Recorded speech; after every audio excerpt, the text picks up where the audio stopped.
Hey YouTube, this is React City and we are doing the React Cast. I'm Johnny. I'm Rose. I'm Nikki. And this is React Cast. Did that in a weird order, but yeah. Yeah. So the biggest thing that happened recently is we just did a first time kind of video with the movie review discussion. Yeah, we haven't done that on our channel before. It did really well. It's pushing 700 views, I think. Cool. Yeah, that's awesome. That's good news. Yeah. So the movie experience versus the home experience, right? We were talking about how that may impact our review. Because I've seen some people comment sometimes that if a show stayed on the big screen, it would do better review-wise. Do you guys feel that way? I feel like it's very a narrow type of movie that would be. I don't feel like Jujutsu Kaisen is one of them. I feel like it's because of how big the movements are. The movements feel big whether it's on a big screen or a smaller screen.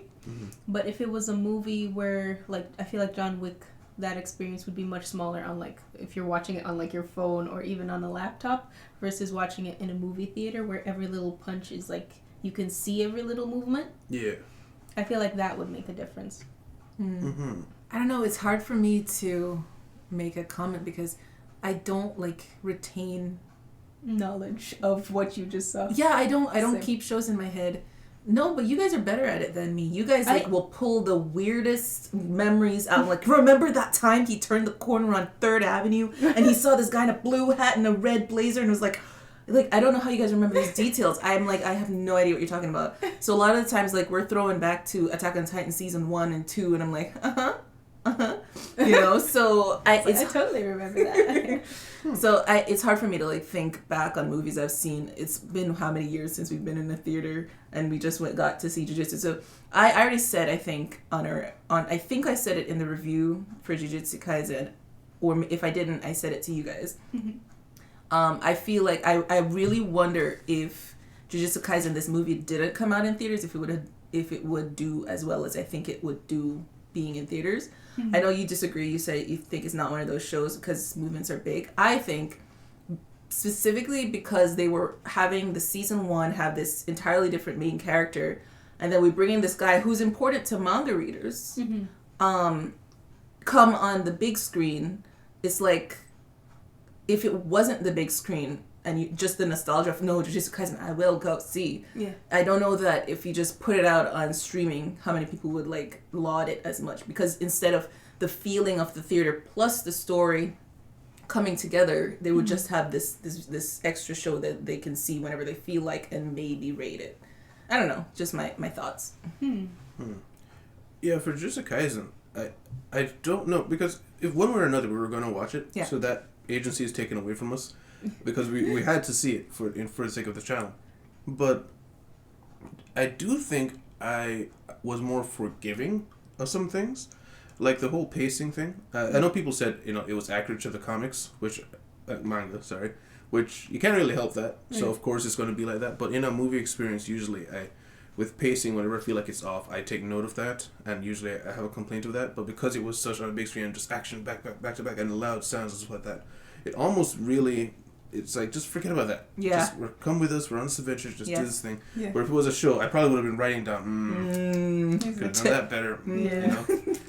I know that streaming platforms kind of expect movies to do not as well as if they were in theaters. Like, look at the whole, Black Widow fiasco. Yeah. She expected it to do better. Related to the theater thing, think of it in a different way. Which show do you think that didn't come out in theaters that would have had a better impact? It came out in theaters, but you saw it first, like TV, wherever, and you think it would have had a better impact if you saw it in a movie theater? I have one. Memory Snow. The OVA. But which one was Memory Snow again? Was that the second? Amelia's backstory? Amelia's backstory. Yeah. I enjoyed it, but at the same time, for the entire first part of that show, it felt like we were waiting for something to happen. Even though it was intriguing, it was slower. Yeah. And so I remember even having to edit it because they had some important things happen that it was important to show to establish the loneliness, and I wanted to make sure that in the reaction it showed that we understood the quiet and the still was to establish loneliness. But in a home situation where we're just watching that, it's like, okay, I'm waiting. Yeah. But in a movie theater where it's a huge screen and it's all quiet and it's dark. Yeah, it just draws you in. Yeah, that would be cool. Yeah. That's a good point. Was that one released in theaters? Yes. It was. Oh, wow. Wait, where though? I don't know. It was way before we started reacting to Yeah, it. I know. So I wonder if it was ever released in America. Maybe from specialty theaters. I just know it was in theaters at some point. Okay, that's cool. I agree. I think when I think about it, like, I kind of hardly remember the first part of the movie because the important stuff happened like so long after. But you're talking about, I was like, wait a minute. There was a long time of nothing. And I remember it very clearly now. Like, it's like we were just waiting, watching her quietly do things. And it was a while before Puck even showed up. Yeah. It was a lot. So I think they made it for theaters. And maybe that's why it came off like that for you. Yeah, I was thinking back to some scenes that I recall, such as Puck being giant. Just the way they framed the scenes and like the fire monster guys towering above Amelia. If that was on a big screen, it would have had a bigger impact. Yeah. And the flame and explosions and just lingering shots, it makes sense now. Yeah. Yeah, definitely. One show that I kind of thought that it would be better if we saw it in theaters, because we only saw it on the television. It's not a show we reacted to. It would be Equalizer. Equalizer. Yeah. Which one? The first one. The first one. I think it would have been a lot more like, oh, what's the word, like bombastic? I don't know if that's the word. But like every single like hit he would do would feel like more visceral. Like, it's doing the thing. Yeah. If we saw it in theater, because like you're watching the TV, you can just get up and walk away from the TV. But when you're in the theaters, like you're a part of the experience. Exactly. Yeah. You're right. Yeah. I think Equalizer is a good choice. And I have another action one that comes to mind for me, and it came to mind when you said Equalizer. Red. I love Red from its head to its toes. Like, and we never saw it in theaters. We saw it first on TV, and every time, like, we watch Red over and over again. Yeah. And every time I watch it, it's the same, like, feeling of I love this show. Yeah. And I feel like they also did I can't remember if it was the first or second one, they did a lot of comic panel Type of thing. Transitions. Yeah. And something about that just felt very epic to me when I watched it the first time. And so I feel like I would have really liked that if it was in theaters. It reminds me of John Wick moments where they splash across the screen the words like Baba Yaga or something, or some random thing they say across the screen. It's kind of like comic-y like that, where it feels Marvel-esque or something. Yeah. And another thing I wanted to bring up was, so you remember Death Note?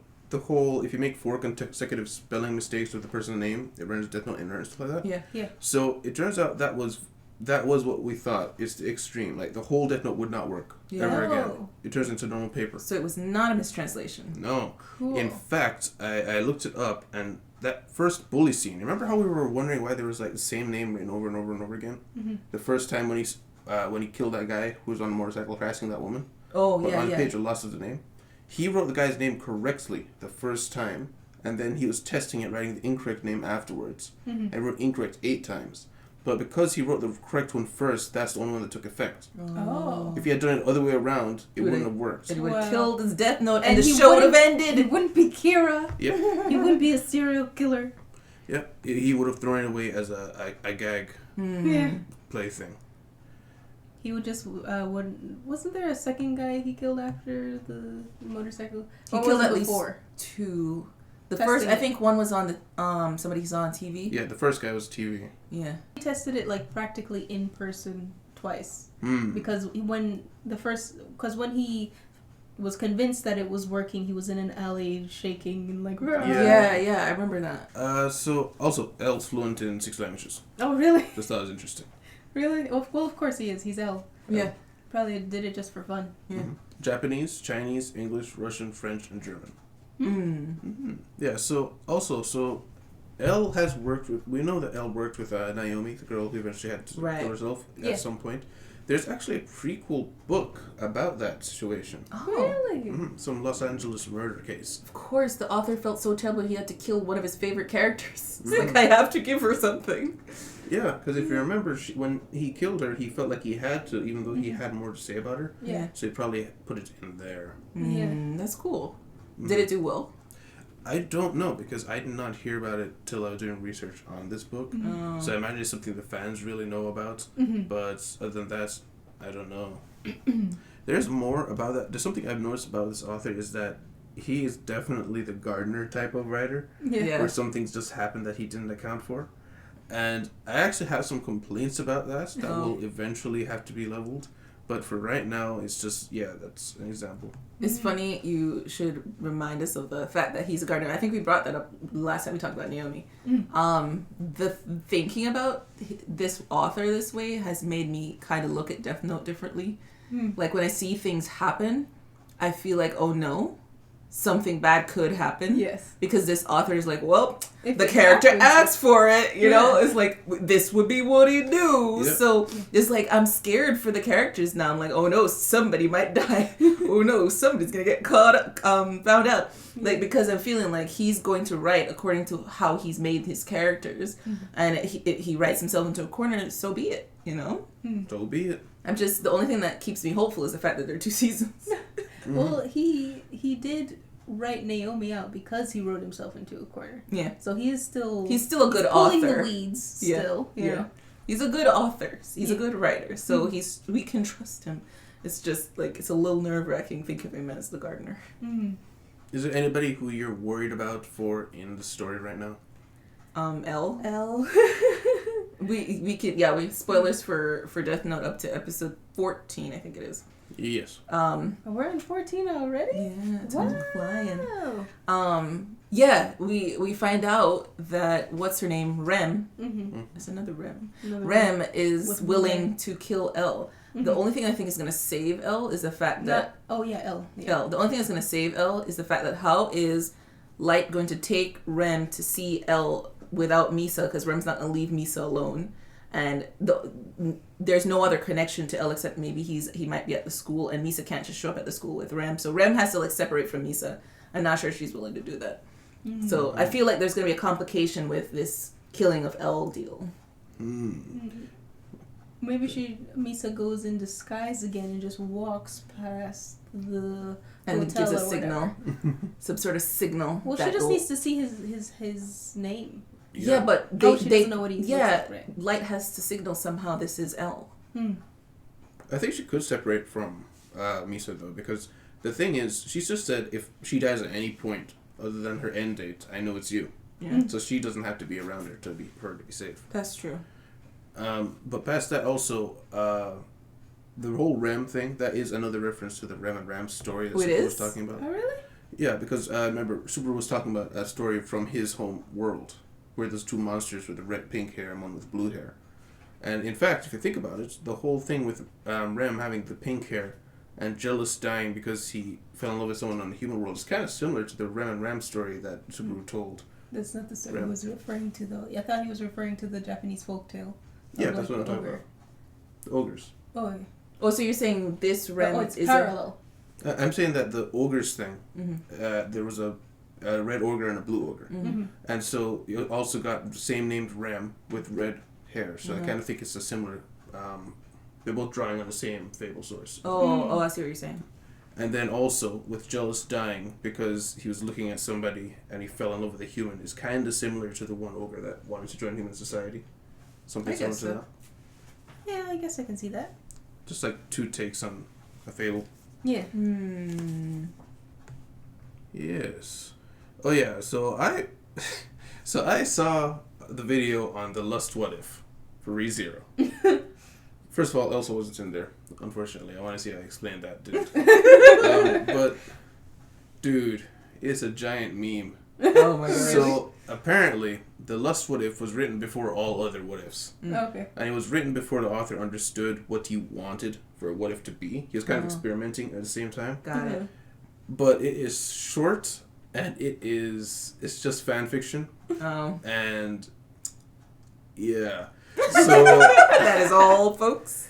So wait, were there spoilers at all? No, it's just he sees each female character he's ever encountered, maybe has a semi-romantic scene, and moves on to the next one. Okay. So, and unfortunately, all of them, including Tetra and Felt. What? All the candidates are in love with him. He's married with Rem, Yeah, Rem. And he flirts with Ram. And yeah. I was just very disappointed. Because I've seen the Sloth What If, the video on Sloth What If. Mm-hmm. And it was very enjoyable to see how this path, if he went off with Rem, what the world looks like. Not looks like, but what his life looks like. And how things could have turned out. And even though it was sad at first, he made the best of a bad situation. Yeah. And life goes on kind of thing, you know? And I didn't stick around for all the slice of life crap that happens after the main story. But it was nice to see, because the world expanded. He talks about other worlds, other countries. Oh. He showed things. He showed other characters. There was actually character spoilers for like season 3 or something. I skipped that.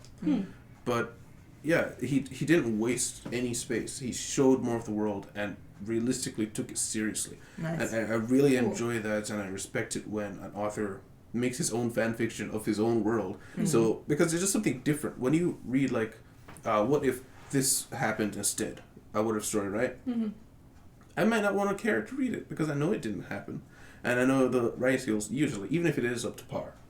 And at the end of the day, the author didn't make this, so it's whatever to me. Yeah. Because the author does it, it makes it enjoyable. Yeah. So. That's the only thing that makes me somewhat interested in seeing that what if with Rem, because I don't want to imagine what would happen with Subaru with Rem, because I'm already Subaru Emilia forever.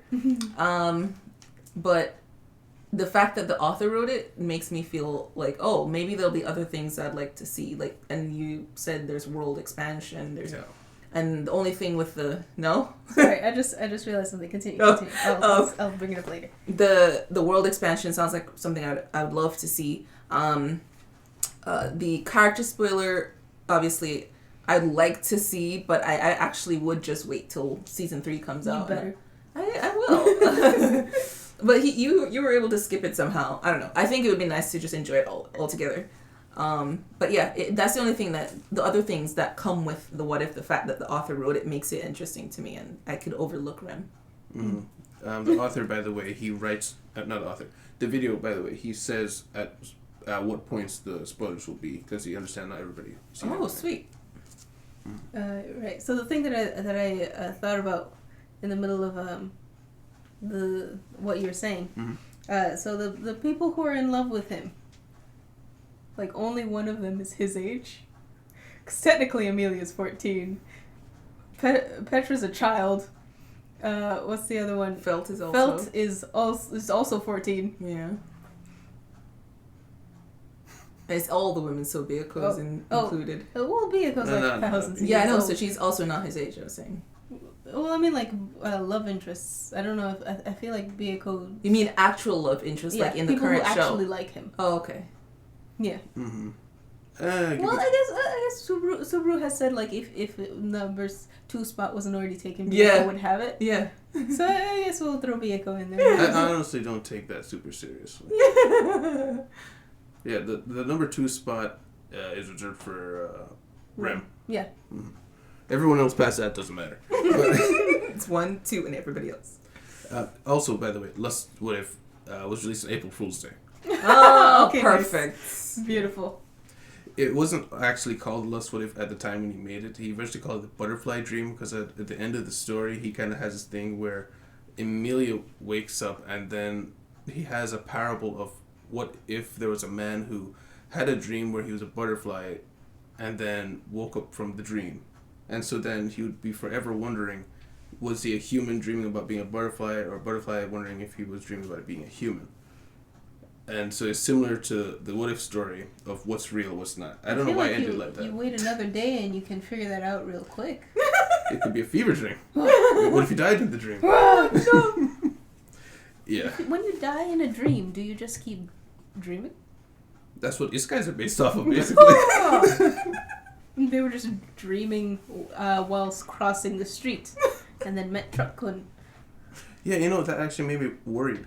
Because I was wondering, wait, what if that's supposed to be secretly what is he saying happened in ReZero world? Oh, because Subaru was crossing the streets. Right. No. Yeah. But his parents said he went missing, and his parents were looking for him. Though. Yeah, so his body wasn't there. The author said that's what happened. Yeah. Mm-hmm.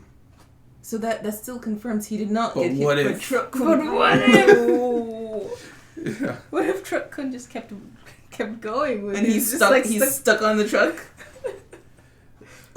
Yeah. So also, ReZero is ending like in 2 weeks. No. And we've talked about this in the episode that the week this is being filmed. Once that goes up on YouTube, we'll put up a poll because we said we're going to put up a poll about how people feel about this. But the plan was we break down Hunter x Hunter into arcs. We don't rewatch the ones we have seen, except the Ant arc. We saw it like the very, very beginning of that, so we probably have to see that again just to get a refresher. We talk about the arcs, what we liked about them, what we didn't like about them, and each arc gets its own week, and we do that to build up until we get to Hunter x Hunter, and then we continue. So that's the plan. Yeah. Have you guys thought of like any other ways to do it, or do you guys feel good about doing it that way? I feel personally good about it, and I was gonna bring it up at the top of the podcast, but I wanted to wait for us to actually talk about it. The fact that Jujutsu Kaisen's review did really well. The thing is, we can't quite compare them because Jujutsu is still coming out. Hunter, I think, is done. Yeah. So well, it's done with its anime release. It's not done with its Oh, so it's still releasing manga and stuff. Yeah. Oh, okay. So there's more to the story. Mm-hmm. All right. Well, yeah. I was just saying the fact that we did a video that was not a reaction. Mm-hmm. It was discussion. And it still did pretty well. Yeah. It gives me hope that the Hunter x Hunter arcs won't be lost on people. Mm-hmm. People will be interested in watching. Yeah. Yeah. I saw a comment that kind of supports the whole people will watch regardless. On the latest video, I was kind of saving this for the Q&A, but it's not really a question. He asked, oh man, I wish I remembered his name. I thought I could memorize it, and so I didn't write down your name. No! I'll try to find it. Yeah, so Raul Ignacio.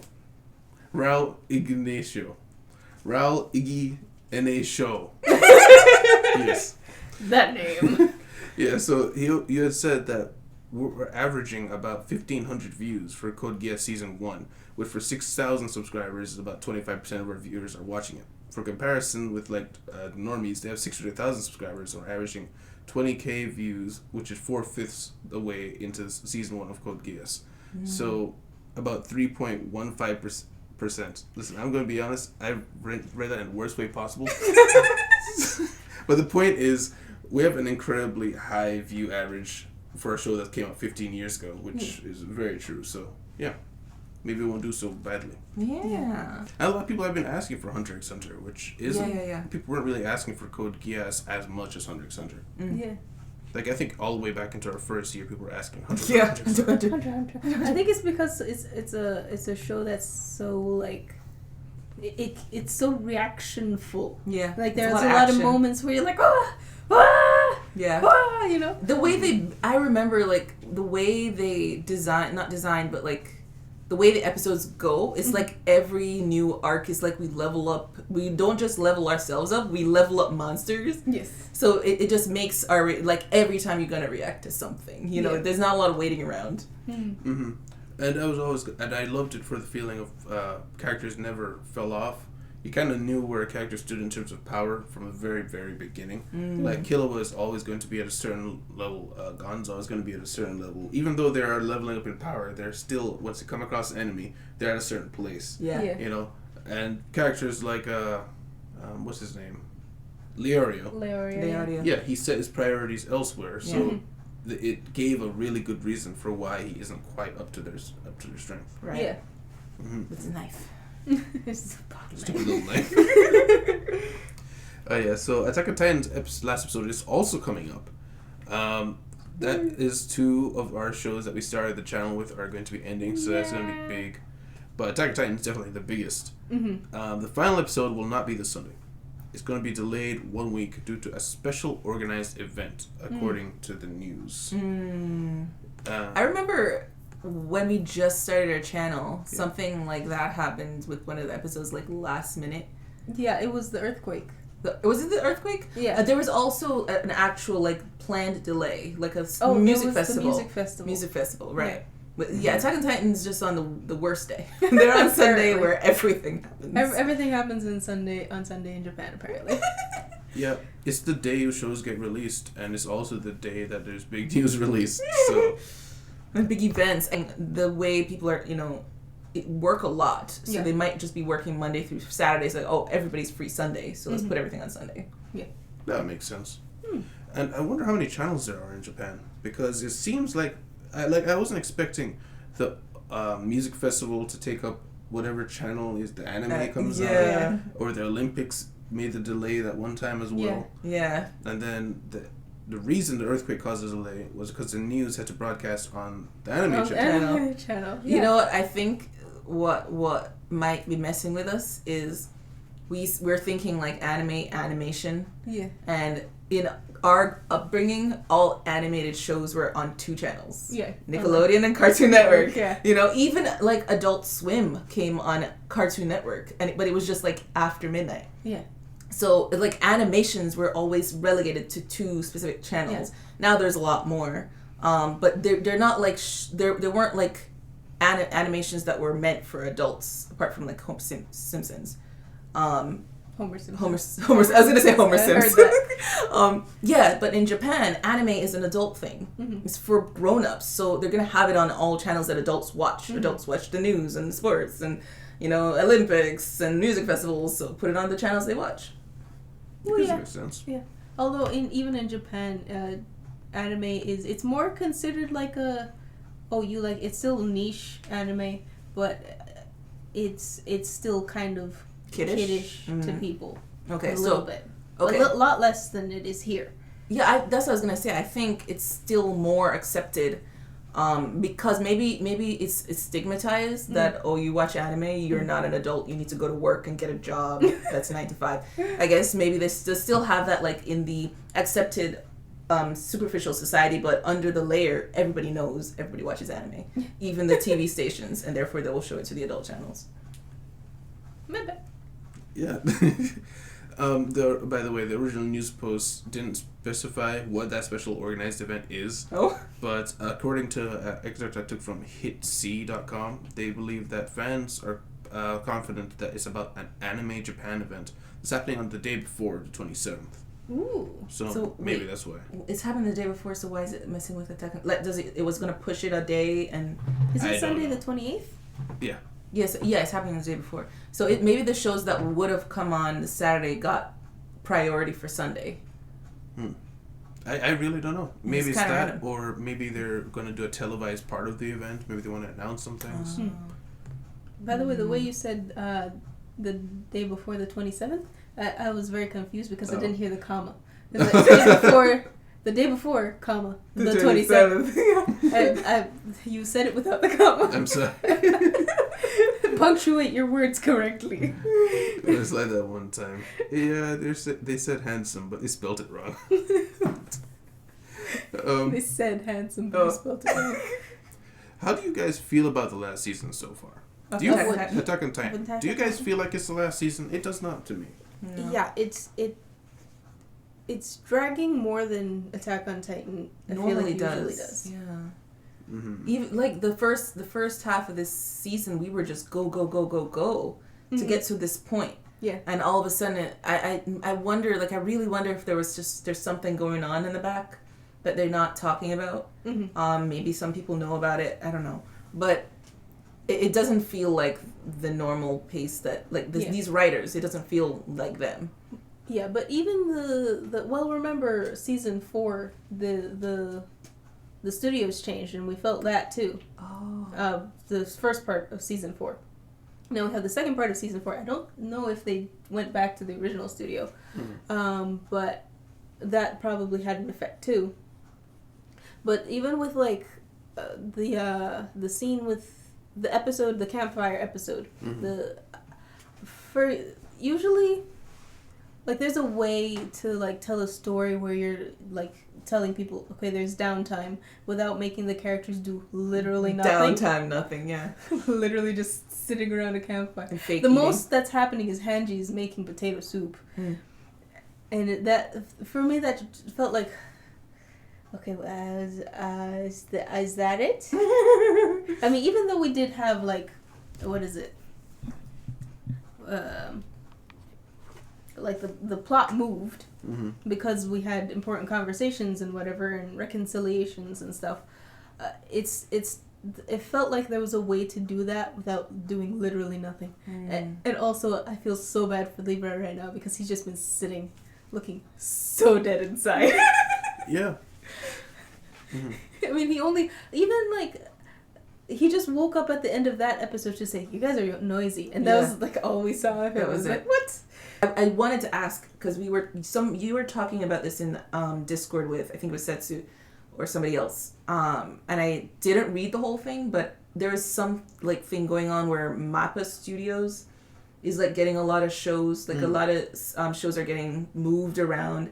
So I wanted to know, you said Attack on Titan switched studios. What they were WIT, so who got them?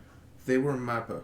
Oh, they were Mappa? No, the current studio is Mappa, right? I think so. Yeah, so they were WIT. I think it was the first 3 seasons were WIT. Yes, the first 3 seasons were WIT. Then they moved to Mappa. Right, and Mappa just is overloaded. Mm-hmm. They got 4 shows. Yeah, so it could be they're literally just trying to give themselves a breather. Because obviously Attack on Titan is a well-loved show, and they have to end it with a bang. And it's like they're supposed to end it, they can't because there's so much to do. Yeah. Like we haven't seen Eren in episodes, so it's like I feel like Mappa Studio, like I'm trying to like surmise and theorize like what could be going on. I feel like they're trying to slow things down. Like you remember that video? Remember that video where they were showing the different manga versus anime speeds? Mm-hmm. I feel like this is one where they're like going same speed and then this one's slowed down, so this one's got to slow down. But they're just real close to doing this. Mm-hmm. I really hope they don't, but I don't know, like what are they gonna do to wrap everything up? There's so many loose ends. In one episode. In one episode, yeah, but. Or one movie. Episode to a movie. Maybe. That's the range. That's the thing. The fans have been theorizing there has to be a movie. Because of because of how much has been missed and how much hasn't been said. Mm-hmm. But I'm increasingly getting disheartened towards that because I feel like we've seen comments of there's this one guy who's been doing a really good job of letting us know what episodes were being combined, like chapters were being combined, and things were being sped up and slowed down. A lot of it was slowed down. Some things were swapped around, but like a campfire episode. Yeah. There's apparently a whole flashback to what's his name? Willie Tiber that was supposed to happen. And was supposed to not explain, but it was supposed to make a break in the discussion, which would have made sense why they looped around and had the same conversation again. Remember how they were arguing with each other? Yeah. And then they kind of had the same arguments a second time? Yeah. It's supposed to happen between that, and that's why it came across as weird. Oh, okay. And they said it was actually really, really important, and if they didn't put it here, I guess it'll be in the next episode. It never happened. Wow. So unless there's supposed to be some big reveal in the last episode of what on earth this guy said, I'm just getting the feeling that certain things are just falling off the cutting board. Yeah. What if they just they're like, we're making the last episode, and it's 3 hours long. It's like, oh, we gotta see it in parts, guys. To be continued to them. It's one episode though. Oh, one last episode. One episode is like Twilight. One episode left, but they split it in 2 parts. Yeah. Yeah. I mean, who thought they were gonna do 2-part season 4? Yeah, that was crazy. Yeah. Yeah, that was like unexpected. Yeah, I hope they like at the end of this, whoever is like working on this will like sit down with an interviewer and tell them, so you want to hear what happened? I would love that, but they never come out and say it. Animators, they usually don't. It's usually they don't complain. Mangaka or the studio makes published statements. Yeah, so we're thinking about like what show to replace Sunday. So we've got that on our plate as well. It might just end up having to be blank for a while, but I don't like the idea of leaving the big Sunday show empty. But we've had that happen before. We have. We've not filmed on Sundays for a while. Yeah. Yeah, it's just I don't know. Attack on Titan I kind of see as, even when it was gone, I felt its impact of it's the day is Attack on Titan's day. Yeah. So I don't know if there's another show that's like that. We thought of putting Villain Saga there to fill the gap, because the reason that I had it in everyone's head, because last year I told everybody, remember when I made that post on the community tab about Attack on Titan, Villain Saga Season 2 has been announced. Yeah, and it was like this big poster. Yeah, it was supposed to come out early 2022. Yeah. 2022. Oh, it was. and at latest, like midway of the year, but we don't have a trailer yet. Well, we have a pseudo trailer, but not a real trailer. Yeah. And usually when the real trailer comes out, it's at least 4 or 5 months away. Wow. So that's not happening. Yeah. Disappointed. I still want it, but we can't bank on that. We could put something else there, maybe like a 12-episode show or something like that. Yeah, maybe. But also maybe Spy Family.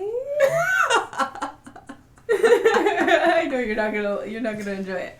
But you know we won't enjoy it. I know you won't enjoy it. Oh. I feel like Nikki could get in on it. From what I see, it looks like what I was talking about in the Discord, where it's like a peculiar slice of life, where it's like it's the daily life of these people, but they're peculiar for one reason. So like Disastrous Life of Psyche, he's a psychic. Superpower could probably destroy the world just by thinking about it, but he's just living it's his day-to-day life. So there's not much plot progression. There is no plot. It's just him living his life. That's what I think Spy Family is. I might be wrong. At most, the guy just wants to complete his mission, but yeah. Mm-hmm. Yeah. Slice of life. Spice of life. Yeah, I don't know. I've never been able to handle that. The only times that have been is when there's a central driving theme and around it is slice of life sometimes. But it has to be like a really strong driving story, which then it's not a slice of life. You know what I mean? Other than something else that I thought of putting there, people were asking us to watch Jobless Reincarnation. But, I mean, I've been looking it up, and there's some questionable scenes in there. Like some really questionable scenes in there, and I don't know how much you guys would enjoy that or like sitting through that. I'm talking Nina scene level stuff, but because you guys hated that so much. So it's like, okay, when I look at other shows, it's like, okay, so they really don't like stuff like that. So when I see Jobless Reincarnation, and I think there's like 2 things on that level, just like, would they like the show in general? But then at the same time, some of you guys are like, listen, it's a good show. It's just not as good as ReZero. And I said, listen, ReZero is a high-level benchmark. Yeah. Even still, like, the bloody scenes were difficult to get through at first. I remember you guys didn't like it so much. Oh, yeah. The first, like, half of season 1 of ReZero, I dreaded watching it. Yeah. And I understand it's not your guys' issue to deal with what we want or what we can handle, so to speak. But I'm saying that there's a reason why some shows haven't been watched, and there's a reason why some shows don't make it on the polls. Yeah, that's actually my entire list. Cool. So, is there anything that you guys in particular want to talk about? How are you guys enjoying the lineup so far? The shows that we're watching. The shows that we're watching. So we have Death Note, we have Code Geass, ReZero, Ranking of Kings. I keep almost calling it Boji. It's just the show is just Boji. Ranking of Kings, and then we also have Attack on Titan. Mm-hmm. Right now, I want to say we've got one of the best show lineups in terms of across the board genres we've ever had, but it's not my favorite time period we've ever had. Yeah. Ranking of Kings is definitely my favorite show right now. Mine too. Mm-hmm. Mine, of course. I'm really loving Code Geass, and I don't know if you guys love that show or not. Do you? No. I don't know if I can say that I love the show, but I find it incredibly interesting.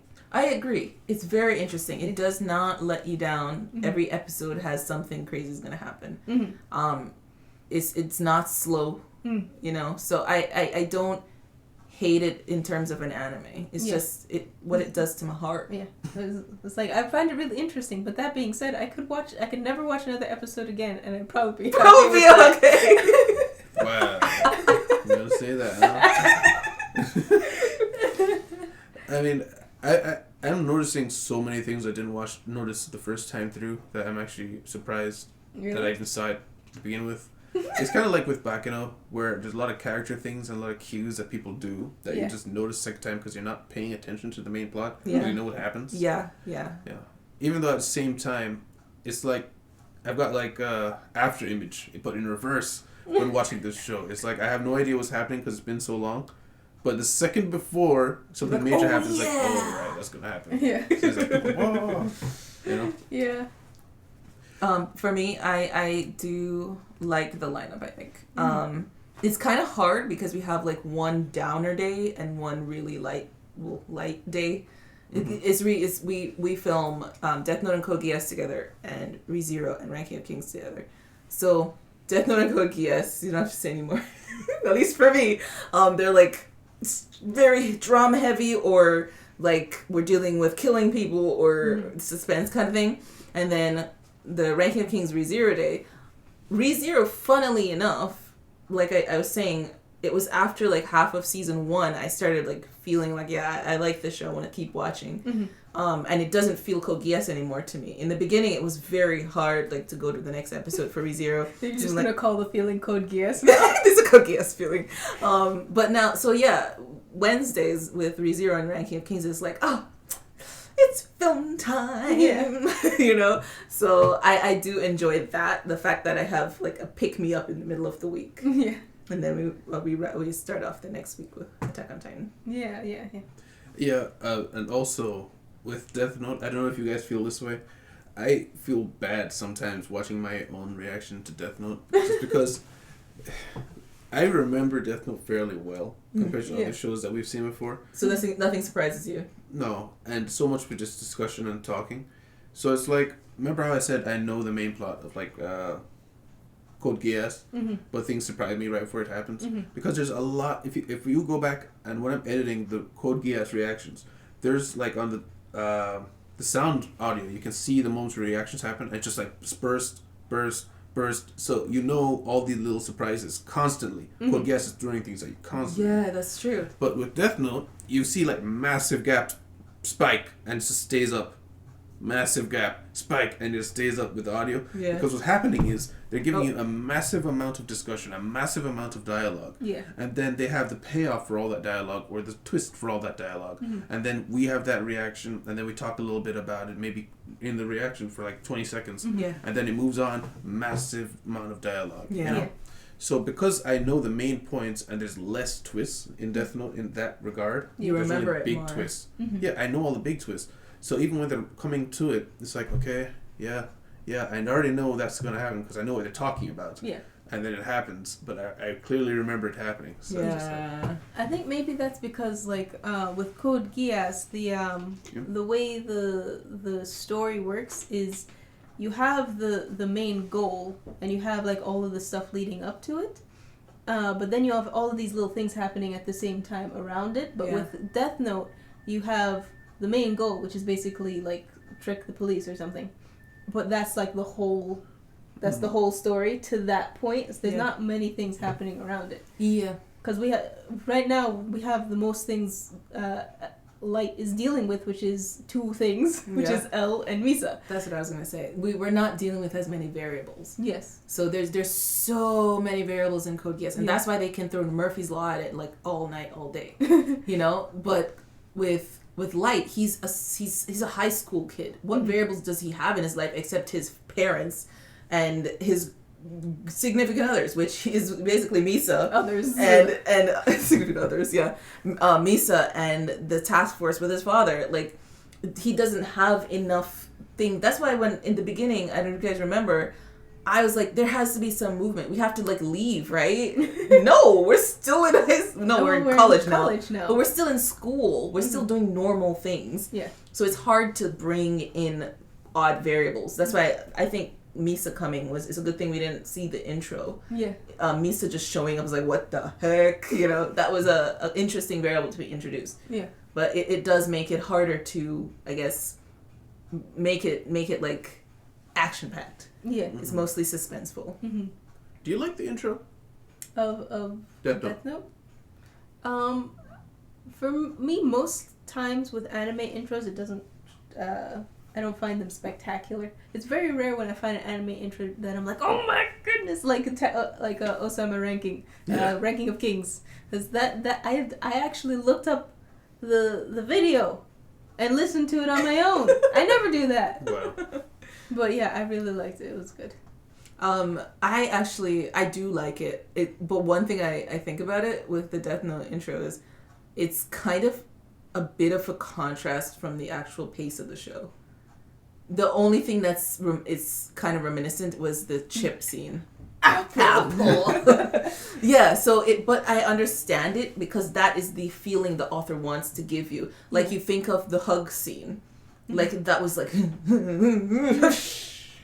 So it's like that's what the author wishes he could do, but he can only do it like in spurts. So he does it all in the intro. That's how it feels to me. But it's a nice intro. I like it. I kind of feel like the kind of what you were saying with that's the feeling that the author wants to give. I kind of feel like it does give that, because even with like the micro movements that Elle and Light are doing, it's that all important. But if you think about like the video that goes with the music is super hype, but everyone's just kind of like walking. But that's kind of what's happening. Everyone's just kind of walking, doing really slow movements. But everything is happening in the music, you know? That's a good point. Everything is happening in the unseen. I was going to say in their minds. Like all of the conversations, the like questions of what's going to happen, who knows what. It's all verbal, or it's all in mental. So that's where the action is. Yeah. So they have to put it in the music. That's a good point. Yeah, and it's similar to Code Geass in that the drama and anything that can happen could happen. Yeah. Except it's like Code Geass, except you get that feeling of, oh no, the bad thing will happen, and it's up to the main characters to divert those situations. Yeah. They're a little interesting. Like almost like they're not aware, but they actively make sure these things don't happen. Whereas in Code Geass, people can just do what they want. Exactly. It's true. Yeah. And now I have your sister, and I have your other lost sister. What? Plot twist. Yeah, I saw you wrote something down. Oh yeah, I was gonna ask what do you guys feel like? Well, I guess you can't answer this question, but what do you feel like the way you experience anime watching it the first time versus watching it the second time? Because I feel like for me, the way that I'm kind of think about like driving.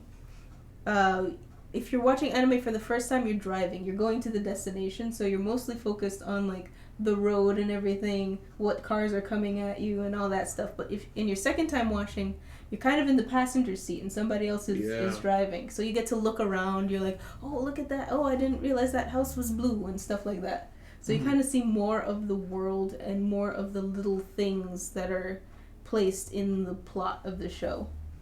Yeah. I think that's pretty much correct. Second viewing, I find it way more enjoyable, but it's weird. It's one of those things that is really nice to do, but I'd never do it on my own. Yes, I agree. It's very strange. I only watch animes twice if I'm watching it with somebody else. Or unless it's Daily Life of High School Boys, in which case I've watched it 4 times. Me too. Greatest comedy anime of all time. Greatest anime of all time, period. It's above Attack on Titan. Yeah, I mean, watching these shows with you, like especially like Baccano, like I was talking about, is so... I can just... I don't know, it's like your brain recognizes you know what happens sort of film those shows, and so you can relax. Yeah. Where when you're watching a movie for the first time, you're paying attention. But when you watch it over and over, you're just relaxing, and you know you can go get some popcorn, some water. You know what happens, stuff, but you just absorb it because you don't care anymore. Yeah. You know. I guess I'll be able to chime in on this thought when we do Hunter x Hunter, because we're gonna start at the top of the Ant arc. Yeah. Right. Yeah. So I'll be rewatching some episodes. But, I don't know. I'm excited to think. I want to guess. Like on the one hand, I could be totally like, oh my gosh, I don't remember that happening, and just like react to things I should already know. Like I do, because it happens naturally with me. Yeah, like I'm looking at thumbnails with Ranking of Kings, and you're reacting with me. I'm like, she knows. I do. But yeah, on the other hand, I am kind of impatient when it comes to rewatching just videos in general. Yeah. I feel like a fast forward, hurry up, get to the point. Yeah. You know, so I don't know if it's gonna be like that or if I'm gonna just enjoy it. We'll see. Yeah. Is there anything else before we wrap it up? from me. Nope. All right. Well, guys, I think that's the end of this Reactcast. Thank you very much for watching. Guys, if you liked your time here, please leave a like and subscribe if you want to see more. But remember, also leave a comment of anything that you guys want us to talk about, anything that you noticed in the episode you just want to make mention of. We do read those comments, and by the time the next Reactcast comes out, we'll check back and see what you guys wrote. So thank you guys very much. See you in the city. Bye-bye. Bye. Bye.